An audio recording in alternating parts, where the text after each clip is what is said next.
যে কথায় কথায় ধরেন আওয়ামী লীগের স্টাইলে আর কি, যে আমার পক্ষে না, আমার পক্ষে বলতেছে না, বা আমার যে দাবি সেটা সমর্থন করতেছে না, তার মানে এ হচ্ছে আমার বিপক্ষে, এ আমার বিপক্ষে দল, এ আমার ক্ষতি চায়, এরা এই করতে চায়, ওই করতে চায়। এবং আপনি দেখবেন যে একটা সময় আওয়ামী লীগ যে ভূমিকা ছিল, ক্রমশ বিএনপি সংঘবদ্ধভাবে সেই ভূমিকা অবতীর্ণ হচ্ছে। আমরা তো কেউ অ্যান্টি বিএনপি না, আমরা তো জিয়াউর রহমান, প্রো জিয়াউর রহমান, মানে জিয়াউর রহমানকে আমাদের পলিটিক্যাল আইকন মানি, তাই না? তো আমরা তো কেউই, আমরা তো সবাই ন্যাশনালিস্ট, তাই না? আমরা, এবং ট্রু সেন্স মানে মানুষ যাতে সাধারণভাবে বোঝে, আমরা তো সবাই রাইটেস্ট, তাই না?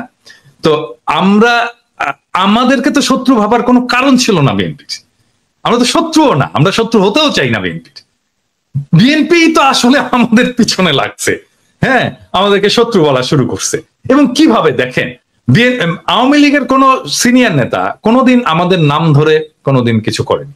আমাদের নামে মামলা দিচ্ছে, আমাদেরকে দেশ ছাড়া করছে, কিন্তু নাম ধরে এরকম করে কিন্তু আক্রমণ করেনি।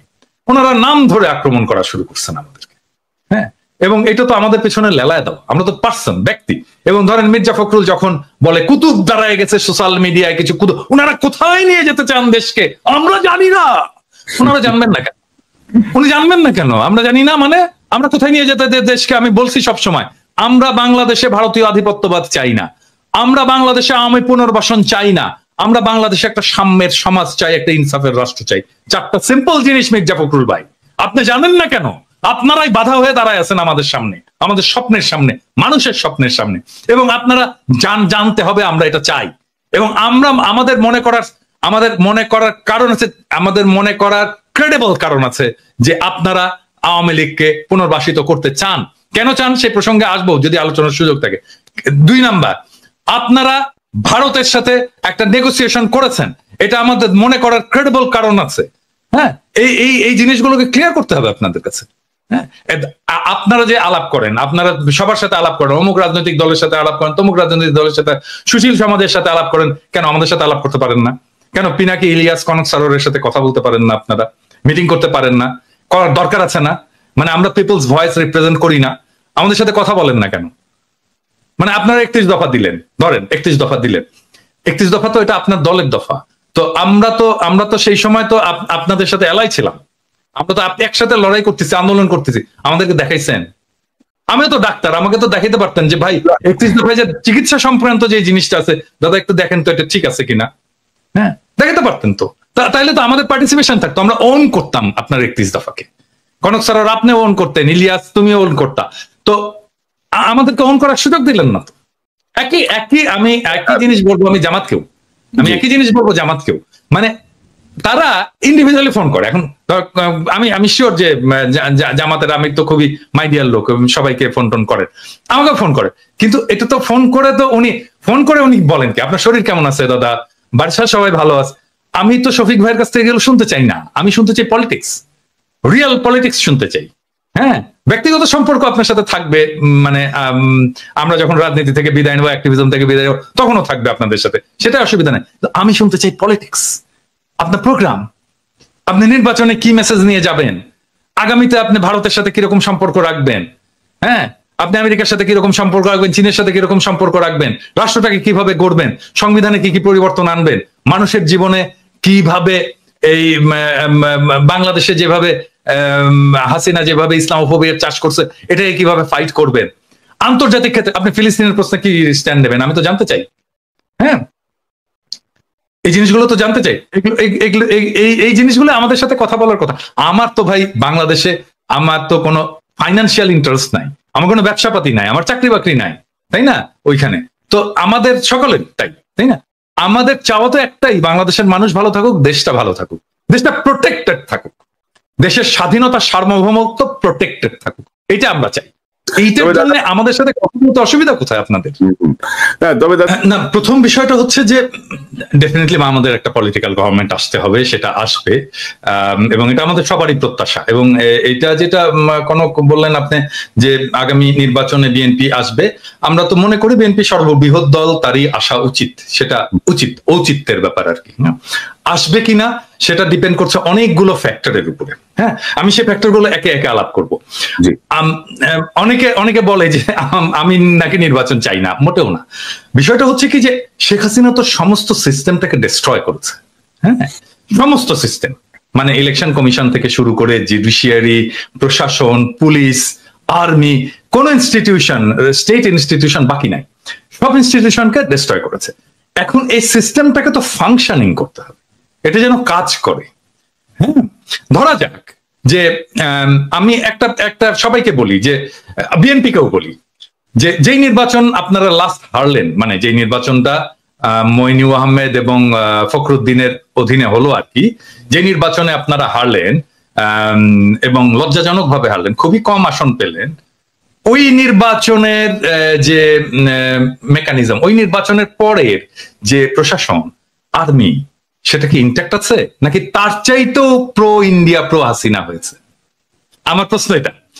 মানে যেই নির্বাচনে আপনারা হারলেন, যেখানে আপনারা শেখ হাসিনা ক্ষমতায় আসলো প্রথম 1/11 পরে, ওই নির্বাচনে যেই সেট আপ ছিল প্রশাসন এবং আর্মিতে, স্পেসিফিক্যালি আর্মিতে, সেই সেট আপটা কি আরো প্রো ইন্ডিয়া হয়েছে নাকি প্রো ন্যাশনালিস্ট হয়েছে? প্রো ইন্ডিয়া হয়েছে, ঠিক তো? আরো খারাপ হয়েছে। তাহলে আপনি ওই র্যাঙ্ক অ্যান্ড ফাইল এটাকে রেখে আপনাকে কিভাবে হারানো হয়েছে এটা আপনি বলেন। বিএনপি আপনাকে হারানো হয়েছে কিভাবে? খুবই কেয়ারফুলি ডিজাইন করা হয়েছে, কনস্টিটিউশন ডিজাইন করা হয়েছে, এবং এটা বিএনপিরাও স্বীকার করতে বাধ্য হবে। ওই নির্বাচনে কারচুপি হয়েছে, ওই নির্বাচনে এমন ভাবে কারচুপি করা হয়েছে যেন বিএনপি একটা লজ্জাজনক হার হয় বিএনপির। হ্যাঁ, এবং এটা বিএনপিকে স্বীকার করতে হবে। আর স্বীকার যদি না করে তাহলে তো আমাদের বলার কিছু নাই, তাই না? তো ওই সেট আপটা আরো খারাপ হয়েছে, এবং এটা তো আর্মি করছে, ওইটা তো আর্মি করছে। তখন তো একটা আর্মি গভর্নমেন্ট, তো মইনু এবং ফখরুদ্দিনের গভর্নমেন্ট তো আর্মি গভর্নমেন্ট। আর্মি এই ইঞ্জিনিয়ারিংটা করছে, ইলেকশন ইঞ্জিনিয়ারিংটা।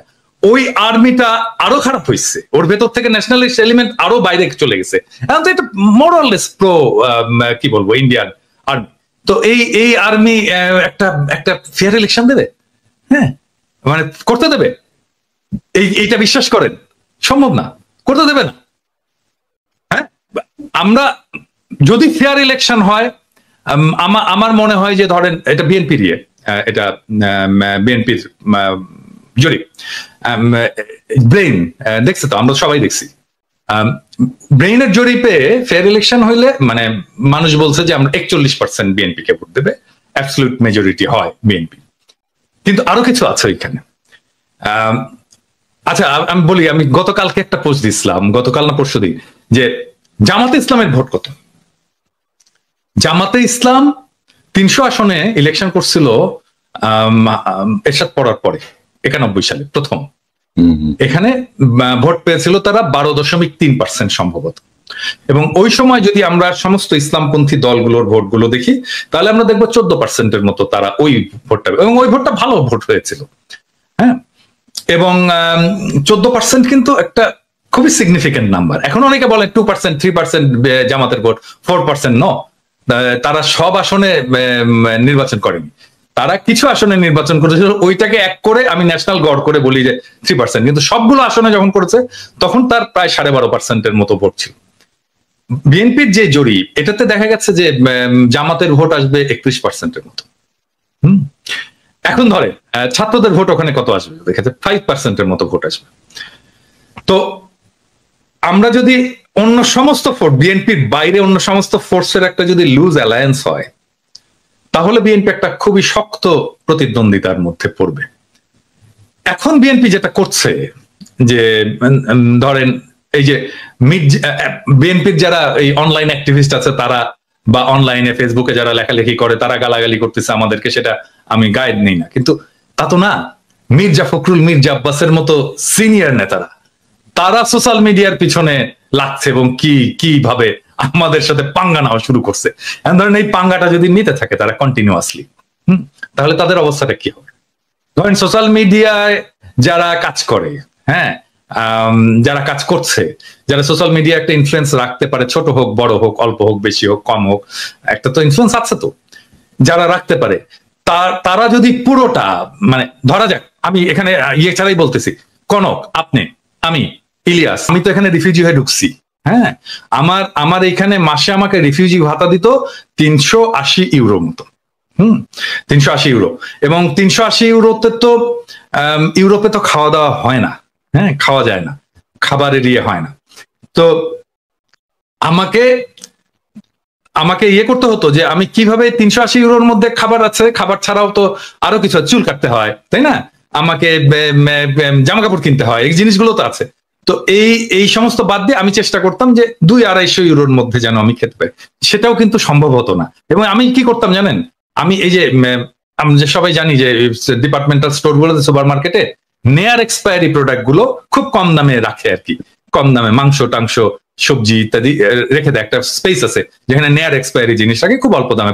আমি ওই জিনিসগুলো কিনে খাইছি আমি রিফিউজি লাইফে। হ্যাঁ, কেউ কোনোদিন জিজ্ঞেস করেনি যে আপনি কিভাবে আছেন, আপনি কিভাবে চলেন। আমাদেরকে চাঁদা তোলার যদি ওনার সামর্থ্য থাকে, চাঁদা তুলে উনি শহীদ পরিবারগুলোকে দিক, এখনো তো দিতে হয় আমাকে। মির্জা আব্বাস তো প্রথম থেকে চাঁদাবাজ।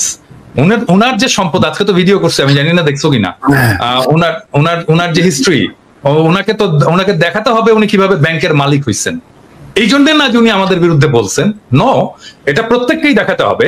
মানে নির্বাচন আসুক, প্রত্যেকে নির্বাচনের যারা prominent candidate, respective of Jamaat, BNP, যে দলই হোক না কেন, সেই দলের, এমনকি এনসিপি, ছাত্রদের দল, প্রত্যেককে দেখাতে হবে যে তুমি যে নির্বাচনের খরচটা করছো, তোমার যে সম্পদ, এই সম্পদের উৎসটা কোথায়।